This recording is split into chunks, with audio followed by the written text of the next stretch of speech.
Assalamualaikum warahmatullahi wabarakatuh. Selamat pagi, semangat pagi. Kembali saya Nova Ayu di akhir pekan kali ini menemani Sobat UNES semuanya dengan sejumlah informasi penting dan menarik lainnya. Langsung saja, inilah UNES Pekan selengkapnya.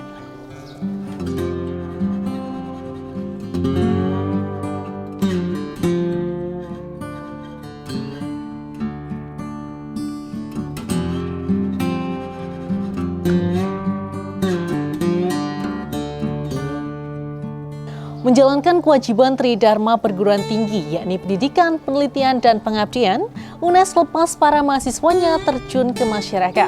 Sedikitnya sebanyak 836 mahasiswa mengikuti upacara pelepasan UNES Giat Angkatan 2 di halaman Rektorat Kampus Sekarang.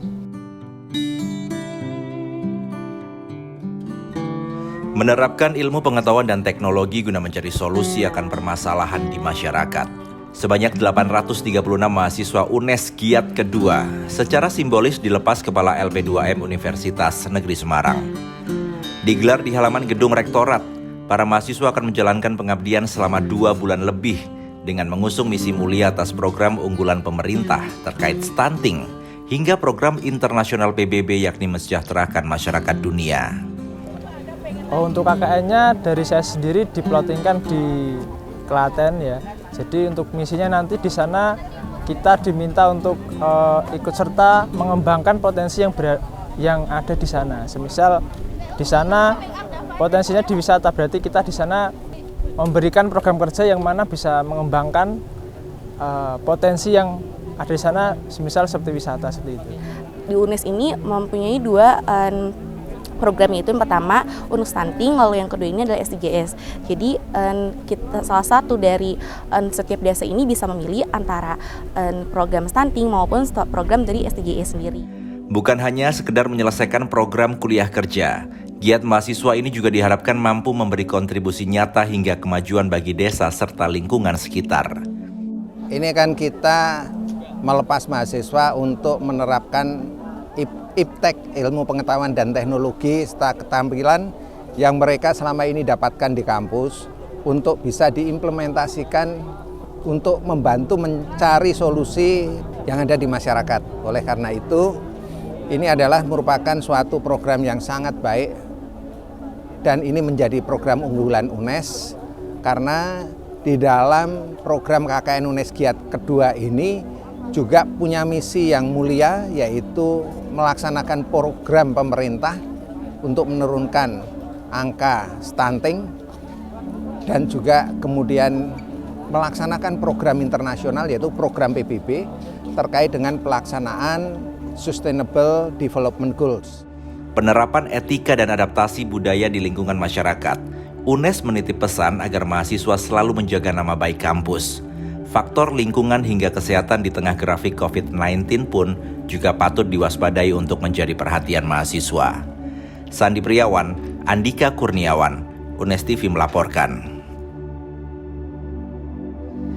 Kita ke informasi selanjutnya, puluhan ribu peserta mengikuti ujian tes berbasis komputer dalam seleksi mandiri Universitas Negeri Semarang tahun 2022.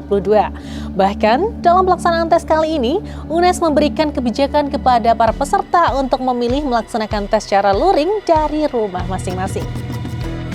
Dimulai sejak tanggal 13 hingga 18 Juli kemarin, sebanyak 42.244 peserta mengikuti ujian tes berbasis komputer seleksi mandiri Universitas Negeri Semarang. Tidak hanya tes seleksi secara luring, UNES juga memberi kebijakan pelaksanaan tes secara daring dari domisili masing-masing yang berlangsung selama 2 hari, yakni tanggal 19 dan 20 Juli 2022. Dilakukan dalam 3 sesi setiap harinya. Tes seleksi terdiri dari 2 materi, yaitu tes potensi akademik TPA, serta tes bahasa Inggris yang berjumlah 60 soal dengan waktu pengerjaan selama 60 menit. Setelah nanti selesai seleksi ini, peserta akan menunggu pengumuman hasil tes. Nah, setelah nanti dinyatakan lulus, maka para calon mahasiswa UNES ini harus melakukan registrasi.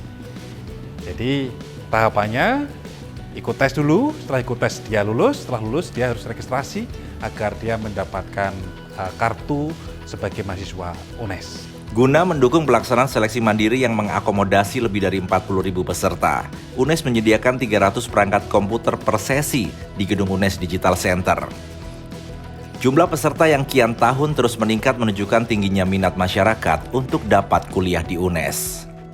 Ya, persiapannya sih belajar ya, dan berdoa yang penting itu, dan minta restu sama orang tua dan keluarga.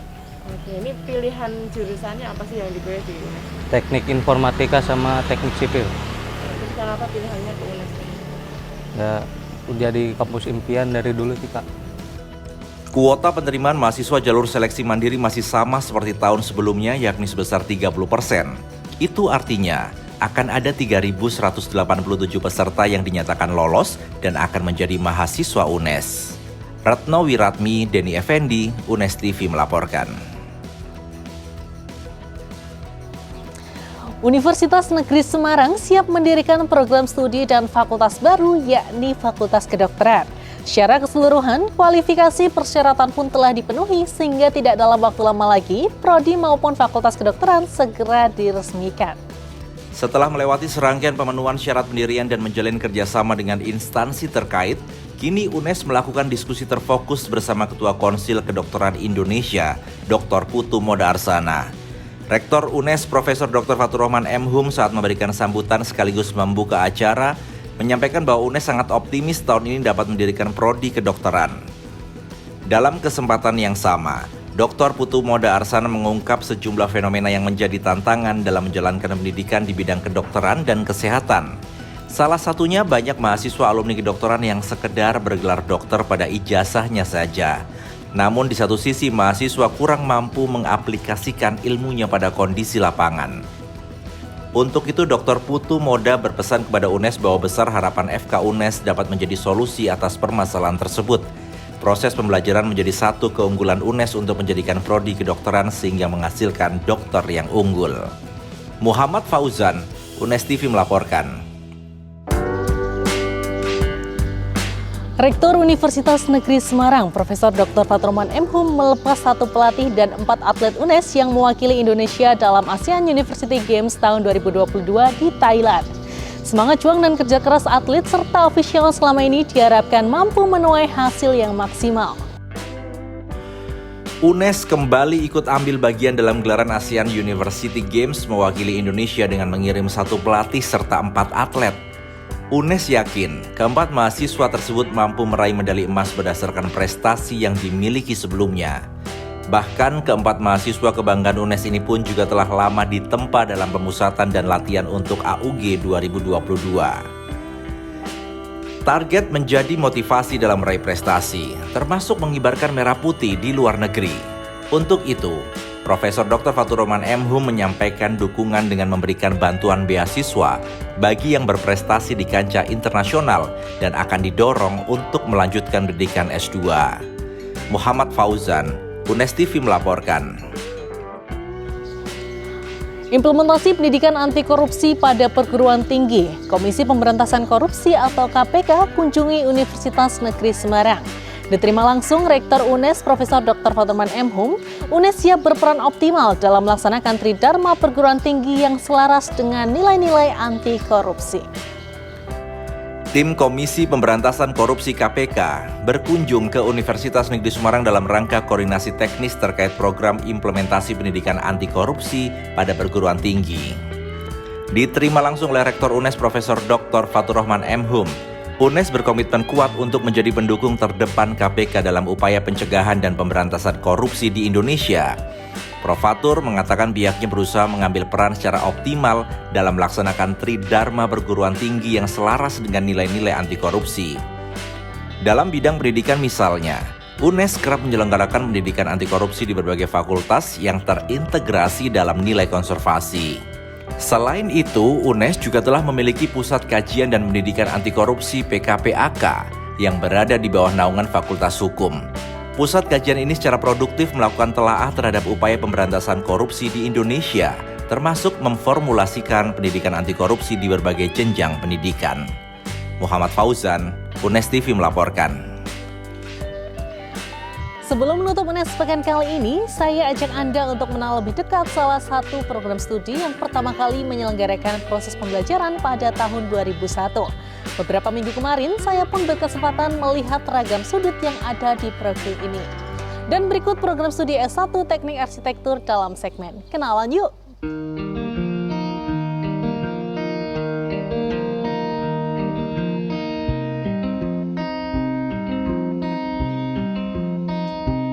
Halo Sobat UNES, ketemu lagi bersama saya Nova Ayu Rizkyani di program Kenalan Yuk.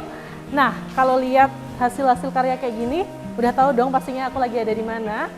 Nah, sekarang aku lagi ada di Fakultas Teknik, tepatnya ada di Prodi Arsitektur. Dan kali ini aku udah janjian sama Kaprodi dari Prodi Arsitektur. Penasaran dong kita mau bahas apa aja hari ini? Ikutin aja yuk!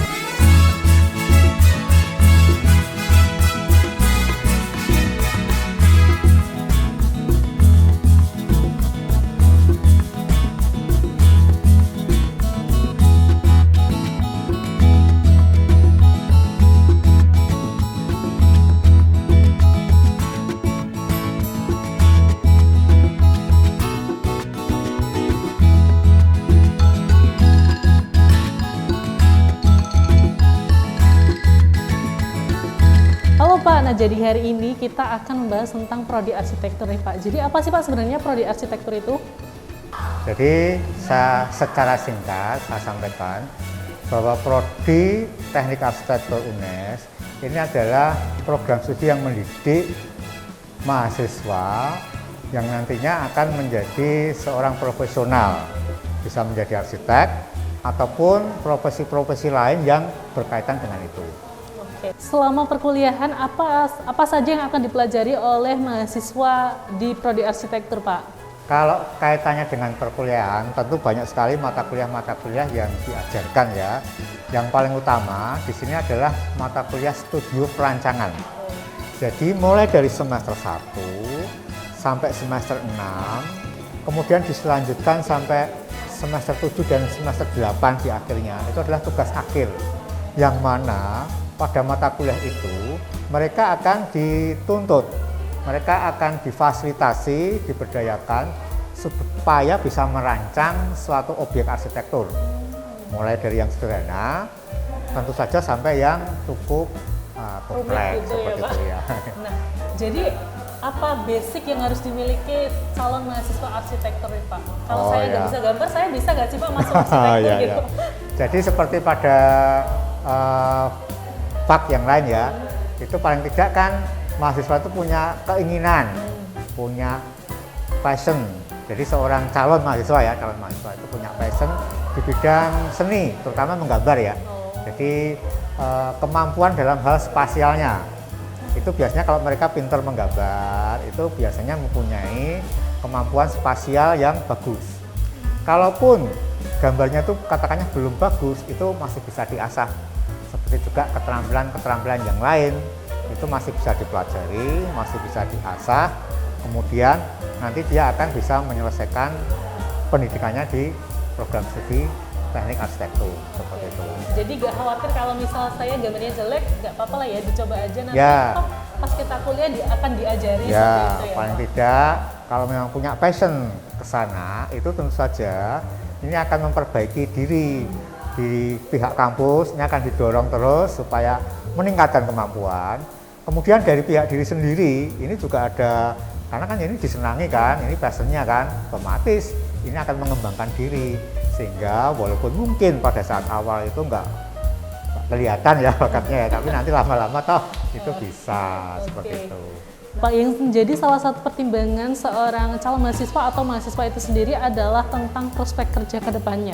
Nah, dari lulusan Prodi Arsitektur ini sendiri, nanti prospek ke depannya mau seperti apa sih, Pak? Oh ya, jadi prospek kerjanya ya, jadi seperti yang saya sampaikan tadi, seorang lulusan sarjana arsitektur ini bisa meneruskan pendidikan profesi untuk menjadi arsitek profesional, ataupun setelah lulus sebagai sarjana, bisa juga bekerja di bidang-bidang yang berkaitan dengan dunia arsitektur atau bidang konstruksi, seperti bekerja di developer, bekerja di kontraktor, bekerja di perusahaan-perusahaan yang akan atau ada kaitannya dengan pembangunan gedung dan arsitektur seperti itu.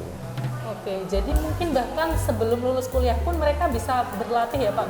Biasanya kan ada tuh mahasiswa yang diajak untuk bergabung mengerjakan suatu proyek gitu kan ya Pak? Gitu ya. Jadi memang banyak sekali mahasiswa yang sebelum lulus mereka sudah punya keterampilan dalam hal menggambar ya, berkaitan dengan menggambar baik itu desain maupun gambar konstruksi, sehingga mereka bisa nyambi kerja ya istilahnya ya, sebagai drafter atau sebagai membuat perspektif, menyajikan gambar-gambar 3 dimensi atau membuat maket seperti itu. Lalu kriteria untuk lulusan prodi dari arsitektur harapannya seperti apa Pak?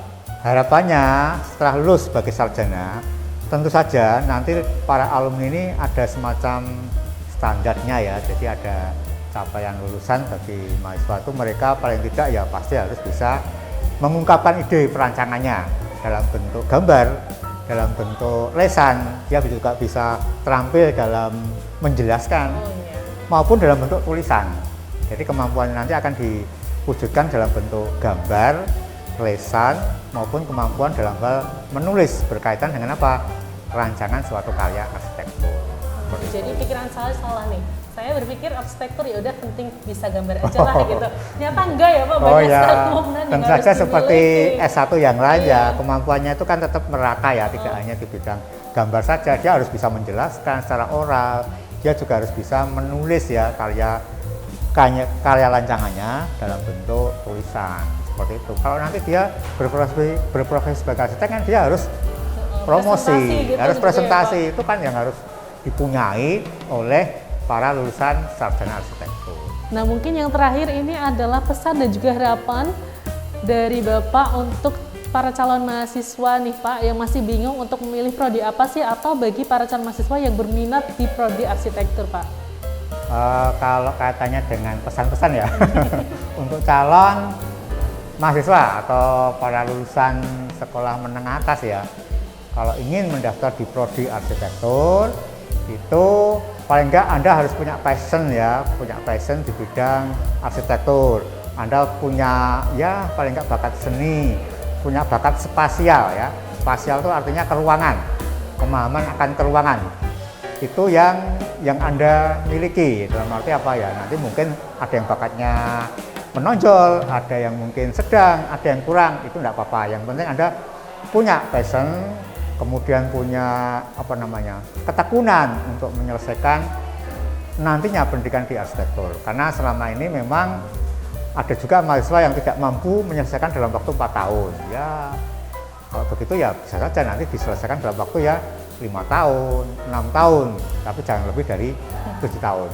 Jadi harapan saya bagi semua calon mahasiswa arsitektur, jangan ragu ya. Kalau memang punya passion di bidang arsitektur, silahkan untuk memasuki sebagai mahasiswa arsitektur. Tidak ada salahnya juga untuk mahasiswa arsitektur UNES ya, seperti iya itu. Dong. Kalau mau ketemu kita nih ya harus di gitu. UNES dong ya. Oke, makasih banyak Pak atas waktunya hari ini sama-sama. karena saya boleh tanya-tanya tentang prodi arsitektur dan juga melihat ini hasil-hasil yang luar biasa dari para mahasiswa. Dan oke Sobat UNES, itu tadi perkenalan singkat kita dengan prodi arsitektur. Next mau kenalan dengan prodi mana lagi ya? Pokoknya saksikan terus, kenalan yuk di UNES TV. Sampai jumpa. Sampai jumpa. Dan sejumlah cerita tentang prodi S1 Teknik Arsitektur tadi sekaligus menjadi akhir dari perjumpaan kita kali ini. Terus ikuti ragam informasi penting dan menarik dalam UNES Pekan. Mewakili kerabat kerja yang bertugas, saya Nova Ayu pamit undur diri. Wassalamualaikum warahmatullahi wabarakatuh.